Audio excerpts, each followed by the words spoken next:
Welcome back to another video on musical composition. Today we're going to look at the classical, otherwise known as the Rococo period, uh, and the musical background that it has, and also the historical background, and some of the composers that were most notable in this period. And also, I have chosen my two songs for this period, but we will get to that near the end of the video. The first thing that I want to note is the classical period itself. It lasted from 1720 and 1750 to about 1800 to 1820. It was a shorter period compared to others, such as the Romantic or the Roman period or Romantic Age, and thousands of years before that, like the medieval period and the Renaissance period. But um, it was like the Renaissance period, almost kind of creating new ways of making music and kind of making a new golden standard for different things such as philosophy, science, and intellectualism. But you had others like lightness and grace and sophisticated and sentimental would describe the art, the architecture, and being the style that the classical period was as sort of a powerful reminder of what it was like during that time.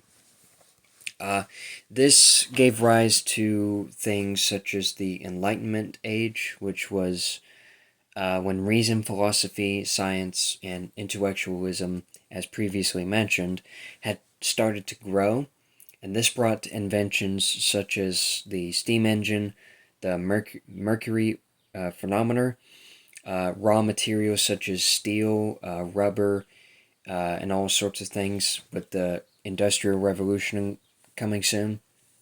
And the first piano and also the tuning fork were invented. This period also posed a threat to the status quo, which led to the other side of this period being the period of revolutions. Obviously, you had revolutions such as the American Revolution, the Revolution of Haiti, the French Revolution, where Napoleon ruled the newly inducted French kingdom from 1799 to 1850, and the War of 1812 would also begin during this time as well. Um, As for the performer emerged as a central figure in the focus of musical attention during the Baroque period or Bork. This was when single composers would start to stand center stage and control the musicians in the stage that were following his lead on musical composition, on how to play notes, when to play the notes, and how to uh, demonstrate the song that he made entirely. The heightening of the role of the individual performing artist and the invention of increasingly dramatic gestures demonstrates the performer's skills combined with a steady refinement in musical composition and musical instruments uh, and and modes as well, such as scale and melody patterns. Also, in the case of major and minor scales as well.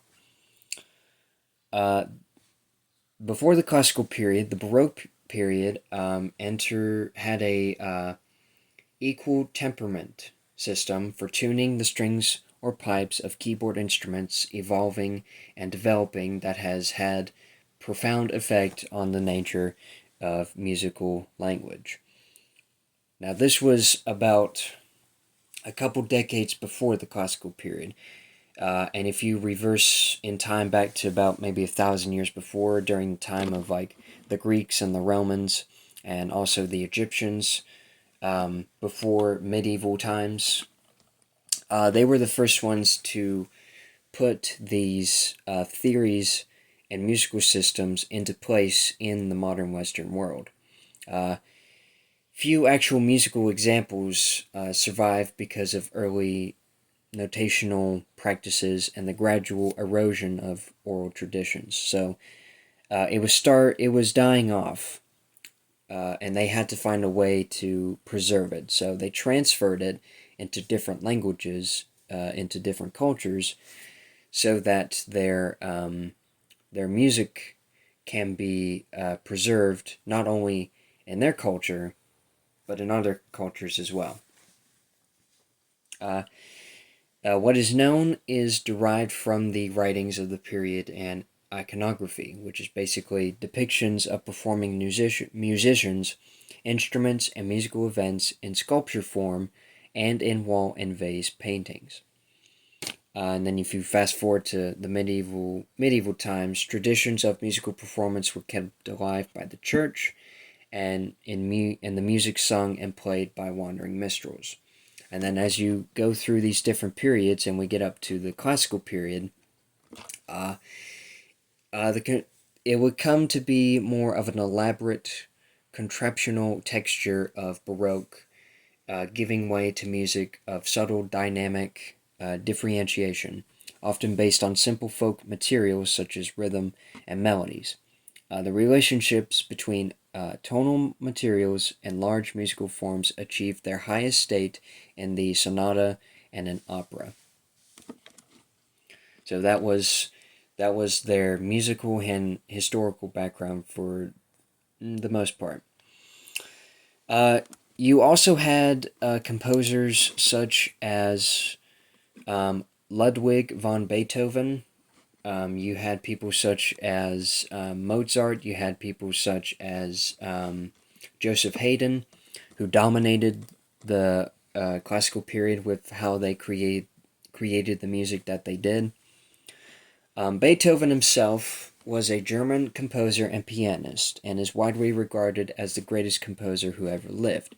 He expanded the classical traditions of Joseph Haydn, who was one of his teachers, and Wolfgang Amadeus Mozart, and experimented with personal expression, a characteristic that influenced the Romantic composers who succeeded him. His life and career were marked by progressive deafness, yet the malady did not prevent him from composing some of his most important works during the last 10 years of his life, when he was nearly unable to hear. And he had things such as sonata, sympathy, concerto, with his sympathy including number 9 in D minor, opera 125, symphony number 5 in C minor, opera 67, and one of his more famous pieces being Moonlight Sonata, which I chose in a previous assignment for the Baroque period. If we move on to Wolfgang Amadeus Mozart, he was an Austrian composer and is widely recognized as one of the greatest composers of Western music. He is the only composer to write and excel in all of the musical genres of his time.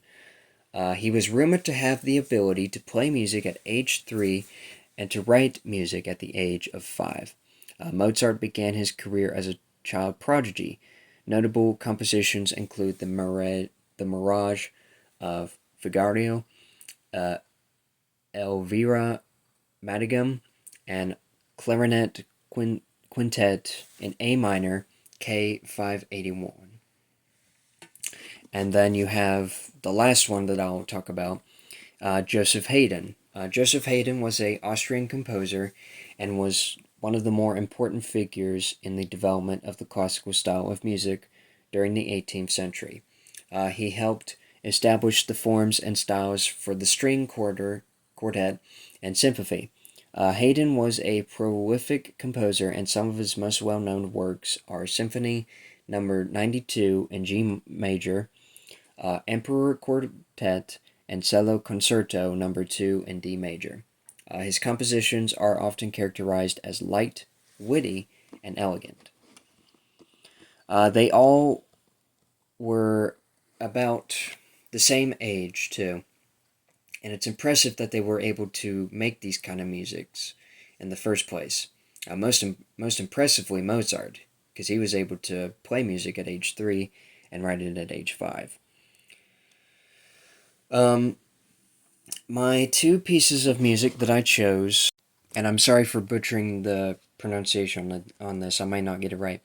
But the first one I chose was from Mozart, and it's called Serenade Number 13 for strings in G major. First Allegro, ein klein Nachtmusik.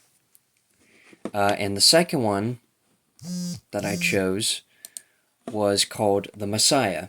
Now, this one was done by George Frederick Handel. This would be the piece that would be more infamous for songs like Hallelujah, where there would be a choir in the background chanting Hallelujah, Hallelujah. But it was originally called The Messiah. The Messiah, HWV 56.